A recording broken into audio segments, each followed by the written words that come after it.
I'm sure you all know about the classic book series Clifford the Big Red Dog by Norman Birdwell. You would know the books consisting of a young girl named Emily Elizabeth who loved a tiny red dog so much that he grew into a big red dog. Yeah, that one. The book series was originally published in 1963 with written by Norman Birdwell and also turned it into a cartoon series consisting of the same plot. My little sister actually liked this particular book. She had every other book in the series exactly up to date, or so I thought. Anyways, her birthday was coming up in 2 weeks' time, and I wanted to get her a brand new Clifford book. But she all had them all so far, and there was never was a one that she didn't have. She didn't even possess the very first Clifford the Big Red Dog book. One of the original copies, too, talked about spoiled rotten. I proceeded to speak to my guardian, and she generally said that Aunt Claire was an ominous novel writer who specialized in writing children's books. She went by the name of Dren Cooper. Dren was a strange name. But why does that have to do with your sister's birthday? I only have 2 weeks left. She then spoke about how Aunt Claire had been driven into insanity. Your Aunt Claire was possessive of it as a child. If your Aunt Claire owned something, she wouldn't let it go. Claire wasn't only very possessive and protective, but she was also extremely the jealous type. If she felt left out, she'd let them know about it, my guardian began. However, Aunt Claire never knew when to shut her mouth or leave well enough alone. She paused for a second and spoke into a lower and more quiet tone of voice. Your Aunt Claire was driven insane by the affection of your mother. Claire couldn't even stand, and my love for your mom became jealous of her. Remember how your mother was attacked that night in mid-August last year? She questioned me. Flashes of that day flickered my brain faster than light. The brakes stopped working one night while we were riding in the car on the evening drive. Mom panicked, desperate for the car to stop. After a tumble in our car, crashing the vehicle on its side, a stranger broke in the car's broken window exposed and window before holding a knife to my mother's neck. The person who held the knife to my mom's neck wore a hoodie with a red-shirted Neox mask underneath it. The gashes covering me and my mother's bodies ached like hell, but not as much as my chest did. Seeing that knife by my mom's neck nearly caused my heart to pound at a painful speed. A few moments later, however, a police cruiser arrived on scene, finding a wrecked sedan crumbled in some pine trees, and then alerted an ambulance. Luckily for us, we made our great escape. But I was never told who that was. I nodded slowly, trying to re-block that painful memory from my brain. That was your Aunt Claire. She was taken away to a mental institution shortly after being questioned by the police. My guardian spoke harshly and lowly. I was baffled. What could I say? She forced a smile again. Dren Cooper had been good intentions, however. She dedicated herself to writing cute novels. Anyway, what was that you wanted to ask, dearie? I must have forgotten already, but you know me. She giggled on her own forgetfulness. Bless her soul. I was inquiring about a present for Anya's birthday, I said, although Nana didn't seem to think so. The words she spoken had caused the environment to become awkward and slightly uncomfortable. Ah, yes, sorry, dearie, she said with a smile upon her aging face.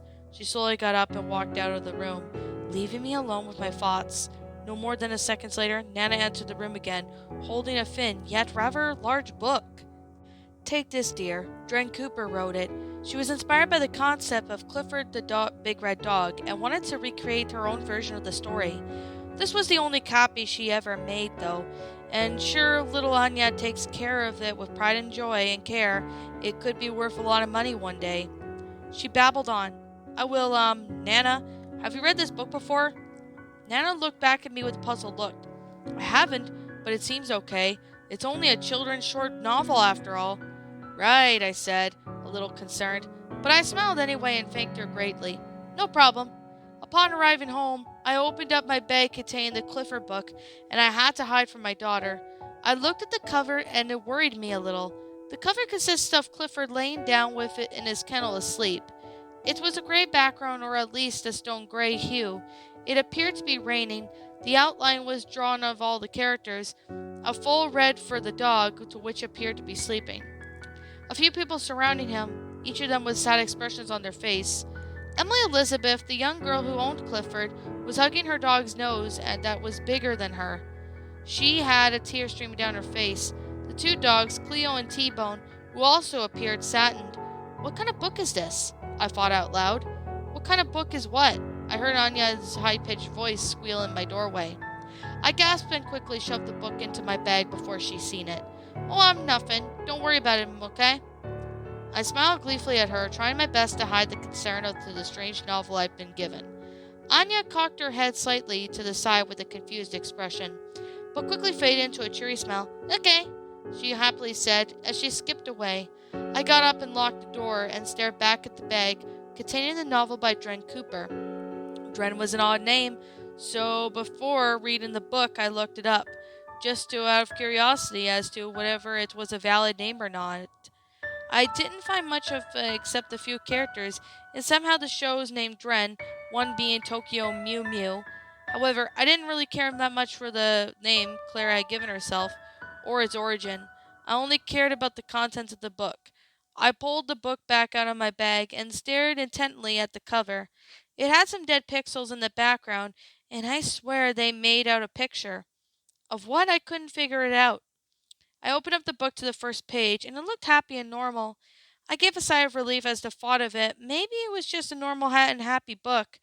The first page consisted of Clifford being hugged by Emily. It had some writing at the bottom of the page, as it was a picture book. It didn't have that many words, but about a sentence or two per page, really. "Clifford, you're the best big red dog in the whole wide world. We are so lucky to have you protect us. I love you." This was cute and normal for a type of book. The second page consisted of stormy night, and some writing explained that it was a stormy night. Simple enough, no? The third page was also okay. It said of how Clifford was trying to sleep during a storm and had become frightened at the lightning and thunder. The picture was of Clifford covering his eyes with the slowly large and red ears. The fourth page showed the morning sun. It was gleaming brightly on the page, and it almost hurt my eyes. Strange, huh? It showed Clifford with a not-so-happy look upon his face, but more of a face covered in paranoia, and it scares and says, "Clifford woke up that morning, still scared of the noise and flashing lights from that night. He sat by Emily's window and waited for her to wake up." The fifth page showed Emily yawning at the bottom of how she described giggled at Clifford's face and how worried he looked. "Don't worry, boy. The thunderstorm's gone now, and look how nice it is." Clifford didn't seem to be secure still, but still tried to brush it off. The next page consisted of two local dogs, Cleo and T-Bone, smiling up at Clifford, telling them to come and play in the big wooden house they found. Page 7 showed the three dogs in a large wood-surrounded area, and it looked like an empty room. "Clifford, Emily said that now she was worried of how scared you were about sleeping out here for the night. It's big, and you fit, and your nose won't get all wet, and you're like your kennel. You'll be okay in here, I'm sure," the little purple dog said. The writing was also in purple to represent who was speaking. Page 8 consists of Clifford lying down in a large wooden building with his eyes closed peacefully. It simply said Clifford slept well that night. I was reluctant to turn the page. I had a bad feeling in my gut arose when I got worried about what was to come up next. Curiosity killed the cat as I turned the page, and then the bottom of that was the building that was a slight angle with tears lightning in the air behind it. And at the bottom it said, "The lightning was so close to Birdwell Island." Now I was getting really worried. "Let a grip on, your moron. It's just a stupid children's book." I cursed at myself for being childish. Written by a psycho, and I shook my head at the thought of who wrote it, and I turned my page. This book wasn't as half bad in a way, considering what I was expecting. My thoughts of that being an ordinary book were shattered when I saw a large shed-like structure being struck by lightning. It was no longer a cartoon novel. Either Dren had stepped up to her own game and used drawings and colors of hers, or was that a real photograph? What? I questioned myself out loud. What in the bloody hell is this? Page 10 was an image of the shed in pieces, with a large red paw hanging under from the rubble. Clifford got hurt that night on his new home.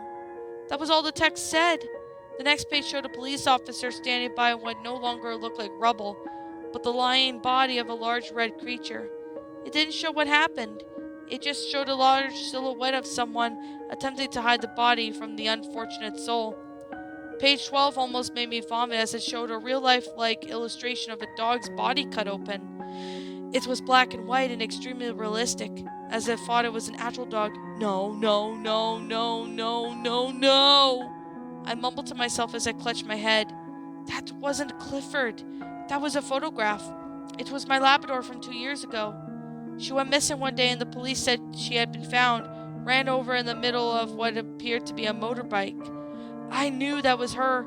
I recognized Lyra from anywhere. That was in any way no drawing, nor it was Clifford. Tears streamed down my face as I turned to page 12 to see what was the last at the top of the page. To my surprise, it was the same picture as the cover, but instead of the title Clifford the Big Red Dog, it said Clifford the Big Dead Dog in bone-chilling red. I also looked closer to the final picture. It was not the exact same. Emily wasn't hugging her dog, however she was there in the background, looking past Jetta and Claire. Behind them was a tree. A familiar blonde-haired girl was wearing a pink top, black skirt, and stripped-on knee-high socks was hanging from it. Her body was limp and lifeless.